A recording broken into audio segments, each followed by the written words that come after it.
गुरुदेव ने 1986 में एक आलेख लिखा था अखंड ज्योति के अंदर। उसमें लिखा था कि जब आंधियां आती हैं तो कई सारे लोग तो सूखे पत्तों की तरह से उड़ जाते हैं, जिधर को आंधी जाएगी उधर की तरफ पत्ता भी चला जाता है। वातावरण का जो प्रवाह है वैसे व्यक्ति करने लग जाता है, कहता है कि सब लोग कर रहे हैं तो हमें भी करने की आवश्यकता है, यही हमारे जीवन का मंत्र है, ये हमारे जीवन का उद्देश्य। जैसा सब करते हैं वैसा वो भी करता दिखाई पड़ता है। तो आंधियां चलती हैं तो कुछ लोग सूखे पत्तों की तरह से आंधियों के साथ उड़ जाते हैं, और कुछ लोग बरगद के तनों की तरह से खड़े रहते हैं और आंधियों को अपने रुख बदलने के लिए मजबूर करते हैं। ये समय हम में से हर व्यक्ति का बरगद का तना बन जाने का है। हम लोगों को याद रखने की आवश्यकता है कि प्रवाह चाहे कुछ भी हो, और ऐसे समय में कुछ लोगों को मजबूती के साथ खड़े रहने की आवश्यकता है, जिनको देखकर आसुरी शक्तियों को अपना प्रवाह बदल देने के लिए मजबूर होना पड़े। आग लगती है, कुछ लोग आते हैं, फोटो खींचते हैं, इंस्टाग्राम पे चढ़ाते हैं, पर कुछ लोग बुझाने के लिए भी तो आते हैं।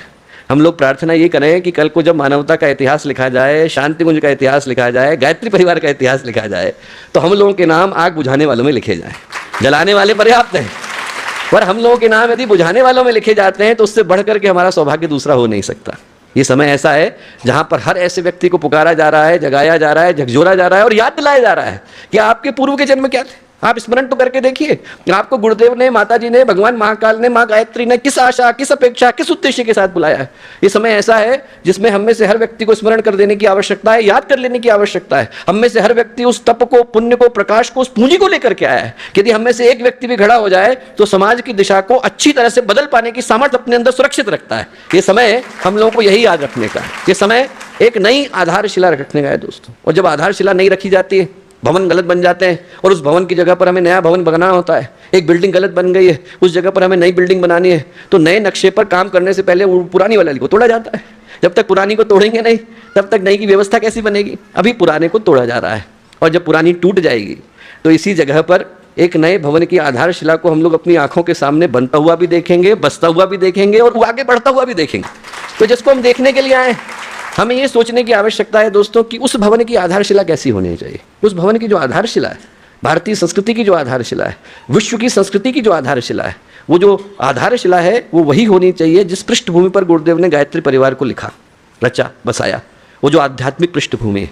हम लोग यदि ध्यान से देखें, एक दिन बाहर निकल जाएं, सड़क पर घूमें, वैभव की दृष्टि से देखें, विस्तार की दृष्टि से देखें और विलासिता की दृष्टि से देखें, तो शांति कुंज से बड़े आश्रम आपको अनेकों मिल जाएंगे।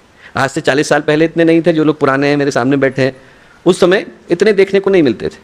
पर यदि आप आज की तारीख में जाएं तो यहाँ से हरिपुर कला और थोड़ी दूर घूमने में ही आपको अनेकों ऐसे आश्रम मिल जाएंगे जहाँ पर आपको एसी रूम भी उपलब्ध हैं, सारी सुविधाएं भी उपलब्ध हैं।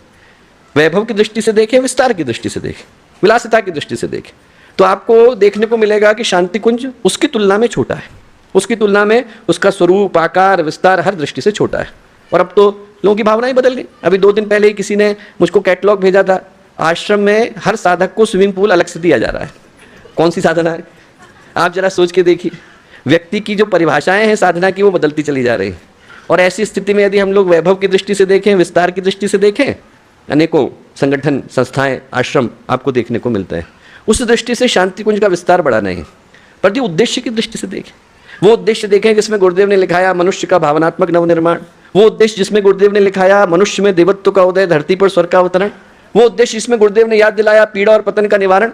यदि हम उस उद्देश्य की दृष्टि से देखें, उस उद्गम की दृष्टि से देखें जहां पर इस गायत्री परिवार के जो तार हैं वो सीधे ऋषि सत्ताओं से जाकर के जुड़ते हैं, उस ऊर्जा की दृष्टि से देखें जहां पर गुरुदेव का तप, उनकी ऊर्जा, उनका प्रकाश इस स्थान के कण कण को पोषित करते हैं। और अनेकों लोगों की ऊर्जा, अनेकों लोगों का तप, नित्य प्रति का यज्ञ, नित्य प्रति के अनुष्ठान, नित्य प्रति की भावनाएं, वो इस जगह को और पोषित, और मजबूत, और सुरक्षित, और संगठित करके जाती हैं। उस दृष्टि से देखें तो हम लोग महसूस कर सकेंगे कि आज हम लोग शांति कुंज में नहीं, एक आश्रम में नहीं, बल्कि पूरी इंसानियत को, पूरी मानवता को बदल देने वाले एक आध्यात्मिक गर्भगृह के अंदर आकर के उपस्थित हुए। ये जो स्थान है, यहाँ पर उस आध्यात्मिक आधारशिला को रखा जा रहा है जिसके माध्यम से आने वाले समय में मानवता के बीजों को नए सिरे से जन्म दे पाना संभव हो सकेगा। गुरुदेव ने 1987 में कहा था, ये जो शांति कुंज है ये महागरुड़ का घोंसला है। महागरुड़ ने अपने घोंसले के अंदर अंडों को सुरक्षित रख लिया है। कल को आंधियां आएंगी, तूफान आएंगे, गुरुदेव ने कहा, और उसमें सारी दुनिया हिलेगी, अनेकों लोग कांपेंगे। और ऐसे समय में महागरुड़ अपने डैनों के अंदर हमारे अंडों को सुरक्षित रखेंगे। और एक दिन जब आंधी ठहर जाएगी, तूफान रुक जाएंगे, उस दिन उनके डैने फैलेंगे और इनके अंदर से निकलने वाले अंडे फूटेंगे और पूरी दुनिया को अपने प्रकाश में ले लेंगे। वो जो घटना है वो हमारे लिए लिखी गई है दोस्त। गुरुदेव ने जिन शब्दों को कहा वो इसी आशय के साथ कहा कि हम लोग याद कर सकें कि शांति कुंज का उद्देश्य क्या है, इसके पीछे की आध्यात्मिक आधारशिला क्या, क्योंकि धरती पर भारत में आश्रमों की कमी थोड़ी है।